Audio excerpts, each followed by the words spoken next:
પરમાત્મને નમઃ. શ્રીમદ્ ભગવદ્ ગીતા, ચતુર્થ અધ્યાય. જ્ઞાન કર્મ સંન્યાસ યોગ. શ્રી ભગવાન બોલ્યા, આ અવિનાશી યોગ મેં સૂર્યને કહ્યો હતો.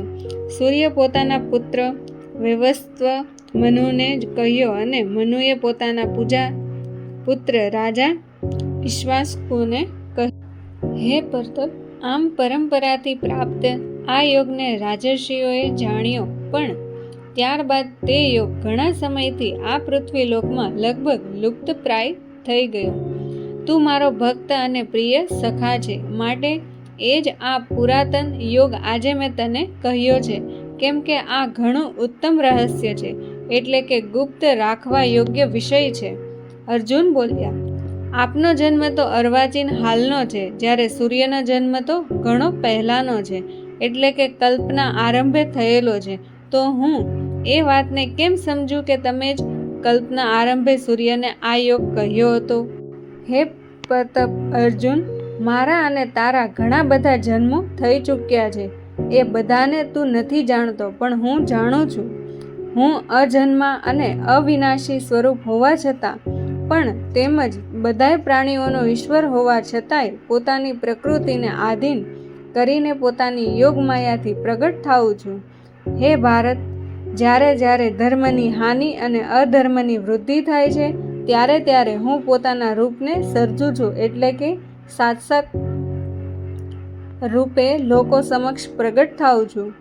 સાધુ પુરુષોનો ઉદ્ધાર કરવા માટે, પાપ કર્મ કરનારાઓનો વિનાશ કરવા માટે અને ધર્મની સમ્યક રીતે સ્થાપના કરવા માટે હું યુગે યુગે પ્રગટ થાઉં છું. હે અર્જુન, મારા જન્મ અને કર્મ દિવ્ય અર્થાત નિર્મળ અને અલૌકિક છે. એમ જ માણસ તત્વથી જાણી લે છે. તે દેહ છોડીને પુનર્જન્મ નથી પામતો, પણ મને જ પામે છે. જેમના રાગ, ભય તથા ક્રોધ સંપૂર્ણપણે નાશ પામી ચૂક્યા હતા, તેમજ જેઓ મારામાં અનન્ય પ્રેમ ભાવે સ્થિત રહેતા હતા, એવા મારે આશ્રયે રહેનારા ઘણાય ભક્તો આ પહેલાં પણ ઉપર કહેલા જ્ઞાનરૂપી તપ વડે પવિત્ર થઈને મારા સ્વરૂપને પામી ચૂક્યા છે. હે પાર્થ, જે ભક્તો મને જેવા ભાવથી ભજે છે, હું પણ તેમને એવા જ ભાવથી ભજું છું, કેમ કે સૌ મનુષ્યો સર્વ રીતે મારા જ માર્ગને અનુસરે છે. આ મનુષ્ય લોકમાં કર્મોના ફળને ઈચ્છનારા માણસો દેવતાઓનું પૂજન કરતા રહે છે, કેમ કે એમને કર્મોથી ઉત્પન્ન થનારી સિદ્ધિ સત્વરે મળી જાય છે. બ્રાહ્મણ, ક્ષત્રિય, વૈશ્ય અને શૂદ્ર આ ચારે વર્ણોનો સમૂહ ગુણ અને કર્મોના વિભાગ પ્રમાણે મારા દ્વારા સર્જાયેલો છે. આ પ્રમાણે એ સૃષ્ટિ રચના વગેરે કર્મનો કરતા હોવા છતાં પણ મુજ અવિનાશી પરમેશ્વરને તું વાસ્તવમાં અર્કતા જ જાણ. કર્મોના ફળમાં મારી સ્પૃહા નથી, માટે મને કર્મો લિપ્ત નથી કરતા. આ પ્રમાણે જે મને તત્વથી જાણી લે છે, તે પણ કર્મોથી નથી બંધાતો. પૂર્વકાળના મુમુક્ષુઓએ પણ આ પ્રમાણે જાણીને જ કર્મો કર્યા છે, માટે તું પણ પૂર્વજો વડે સદાકાળથી આચરવામાં આવેલા કર્મોને જ કર. કર્મ શું છે અને અકર્મ શું છે, એનો નિર્ણય કરવામાં બુદ્ધિશાળી પુરુષો પણ મોહિત થઈ જાય છે. માટે તે કર્મ તત્વ હું તને સમ્યક રીતે સમજાવીને કહું છું, જેને જાણીને તું અશુભથી એટલે કે કર્મ બંધનમાંથી મુક્ત થઈ જઈશ. કર્મનું સ્વરૂપ પણ જાણવું જોઈએ અને અકર્મનું સ્વરૂપ પણ જાણવું જોઈએ, તેમજ વિકર્મનું સ્વરૂપ પણ જાણવું જોઈએ, કેમ કે કર્મની ગતિ અતિ ગહન છે. જે માણસ કર્મમાં અકર્મ જુએ છે અને જે અકર્મમાં કર્મ જુએ છે, એ માણસ સઘળા માણસોમાં બુદ્ધિશાળી છે, તેમજ એ યોગી સમસ્ત કર્મો કરનારો છે. જેના સર્વશાસ્ત્ર સંમત કર્મો કામના કે સંકલ્પ વિના થાય છે, તથા જેના બધાય કર્મો જ્ઞાનરૂપી અગ્નિ વડે બળી ગયા છે, એ મહાપુરુષને જ્ઞાનીજનો પણ પંડિત કહે છે. જે માણસ સર્વ કર્મો પ્રત્યેની તેમજ તેમના ફળ પ્રત્યેની આસક્તિને બધી રીતે ત્યાગીને સંસારના આશ્રયથી રહિત થઈ ગયો છે, તથા પરમાત્મામાં સદાય તૃપ્ત છે, તે કર્મોમાં યોગ્ય રીતે વર્તવો હોવા છતાં પણ વાસ્તવમાં કંઈ જ નથી કરતો. જેને કશાયની ખેવના નથી, અંતઃકરણ અને ઇન્દ્રિયો સહિત જેણે શરીર જીત્યું છે, તેમજ સઘળી ભોગોની સામગ્રીનો જેણે પરિત્યાગ કરી દીધો છે. એવો સાંખ્ય યોગી કેવળ શરીર સંબંધી કર્મ કરતો હોવા છતાં પણ પાપને નથી પામતો. ઈચ્છા વિના આપમેળે મળેલા પદાર્થમાં જે સદાય સંતુષ્ટ રહે છે, અદેખાઈનો જેનામાં સર્વ રીતે અભાવ થઈ ગયો છે, હરખ શોક વગેરે દંદ્રોથી જે સંપૂર્ણપણે અતીત થઈ ગયો છે, એવો સિદ્ધિ તથા અસિદ્ધિમાં સમ રહેનાર કર્મયોગી કર્મ કરતો હોવા છતાં પણ કર્મોથી નથી બંધાતો. જેની આ શક્તિ સર્વથા નાશ પામી ચૂકી છે, જે દેહાભિમાન તથા મમત્વ વિનાનો થઈ ચૂક્યો છે, જેનું ચિત્ત નિરંતર પરમાત્માના જ્ઞાનમાં સ્થિત રહે છે, એવા કેવળ યજ્ઞ સંપાદનને અર્થ કર્મ કરનાર મનુષ્યના સમસ્ત કર્મો પૂર્ણ રીતે વિલીન થઈ જાય છે. બ્રહ્મયજ્ઞ કે જેમાં અર્પણ એટલે કે સ્ત્રુવા આદિ ઉપકરણ પણ બ્રહ્મ છે, હવન કરવા માટેનું દ્રવ્ય પણ બ્રહ્મ છે, બ્રહ્મરૂપી હોવા દ્વારા બ્રહ્મરૂપી યજ્ઞમાં હોમવાથી ક્રિયા પણ બ્રહ્મ છે, અને સર્વત્ર બ્રહ્મ બુદ્ધિ કરવા રૂપી બ્રહ્મ કર્મમાં સ્થિત રહેનાર એ યોગીને મળનારું ફળ પણ બ્રહ્મ જ છે. બીજા કેટલાક યોગીજનો દેવતાઓની પૂજારૂપી યજ્ઞનું જ સમ્યક પ્રકારે અનુષ્ઠાન કરે છે, જ્યારે અન્ય યોગીજનો પરબ્રહ્મ પરમાત્મા રૂપી અગ્નિમાં અભેદ દર્શન રૂપી યજ્ઞ દ્વારા જ આત્મારૂપી યજ્ઞનો હોમ કરે છે.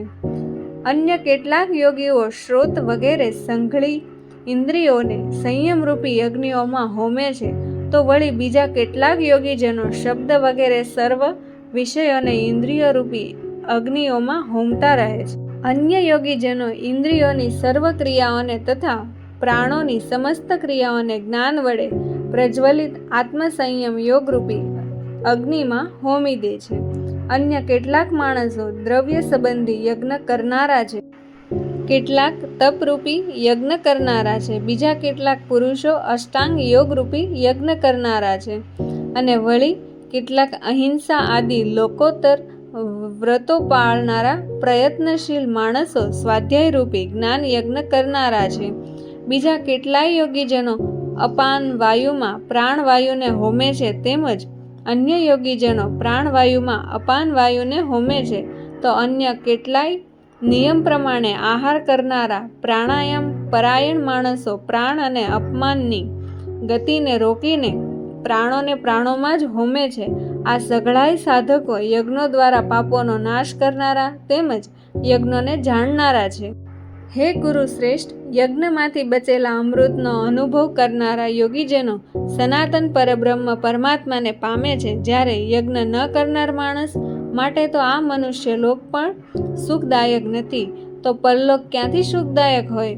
આવા બીજા પણ અનેક જાતના યજ્ઞો વેદની વાણીમાં વિસ્તારથી કહેવાયા છે. એ સર્વનું તું મન, ઇન્દ્રિયો અને શરીરની ક્રિયા દ્વારા સંમન્ન થનારા જાણ. આ પ્રમાણે તત્વથી જાણીને એમના અનુષ્ઠાન દ્વારા તું કર્મબંધનથી પૂર્ણ રીતે છૂટી જઈશ.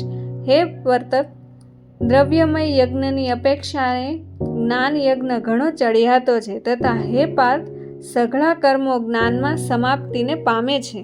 એ જ્ઞાનને તું તત્વદર્શી જ્ઞાનીજનો પાસે જઈને જાણી લે.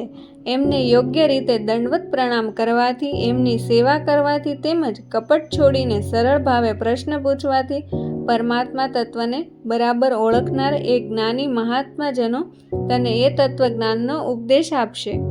જેણે જાણ્યા પછી ફરીથી તું આ રીતે મોહને નહીં પામે. તેમજ હે પાંડુપુત, જે જ્ઞાનથી તું સમગ્ર ભૂતોને નિશ્ચિત ભાવે પહેલાં પોતાનામાં અને પછી મુજ સચ્ચિદાનંદ ઘન પરમાત્મામાં જોઈશ.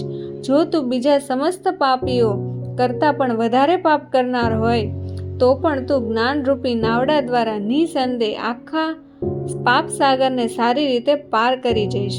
કેમ કે હે અર્જુન, જે રીતે ભડભડતો અગ્નિ ઘણા બધા ઈંધણોને ભસ્મીભૂત કરી નાખે છે, તે જ રીતે જ્ઞાનરૂપી અગ્નિ સમગ્ર કર્મોને ભસ્મીભૂત કરી નાખે છે. માટે આ સંસારમાં જ્ઞાનના જેવું પવિત્ર કરનારું નિસંદેહ બીજું કશું જ નથી. એ જ્ઞાનને ઘણા સમય સુધી કર્મયોગના આચરણ દ્વારા શુદ્ધાંતકરણ થયેલો માણસ આપમેળે જ આત્મામાં પામે છે. જીતેન્દ્રિય સાધન પરાયણ અને શ્રદ્ધાવાન માણસ જ્ઞાનને પામી જાય છે, અને જ્ઞાનને પામીને એ વિના વિલંબે તત્કાળ જ ભગવત પ્રાપ્તિ રૂપી પરમ શાંતિને પ્રાપ્ત થઈ જાય છે.